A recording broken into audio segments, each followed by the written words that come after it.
এই সাইকোলজি ট্রেডিংয়েও একটি সাইকোলজি বিষয় আছে।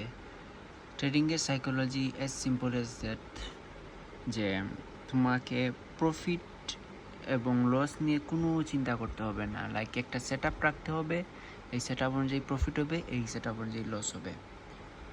হ্যাঁ, এবং ডেইলি একটা এক্সপেকটেশন থাকা যাবে না যে আমার ডেইলি 2% আর্ন করতে হবে, 3% আর্ন করতে হবে, 10% আর্ন করতে হবে। এভাবে কোনো এক্সপেকটেশন রাখা যাবে না। লাইক আমার লস হলে লস, প্রফিট হলে প্রফিট, এই সেট আপে আমি ট্রেড করবো। লস হলে লস, প্রফিট হলে profit. Only focus on process, not profit or loss. Like loss কম করতে হবে এবং প্রফিট বড় বড় করতে হবে। That's is trading, okay. And আমাদের এরকমই আমাদের সেট আপ রাখতে হবে। লাইক 1% লস রাখতে হবে, বা 1 থেকে 2% লস রাখতে হবে। প্রফিট হলে 3 থেকে 5%। দরকার নাই আমার 3 থেকে 5, আমাদের সেট আপ যে যতক্ষণ প্রফিট দেয় ততক্ষণ profit, as simple as that.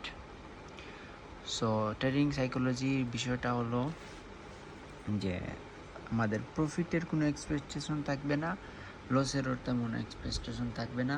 আমাদের সেট আপ অনুযায়ী ট্রেড করতে হবে, ওকে।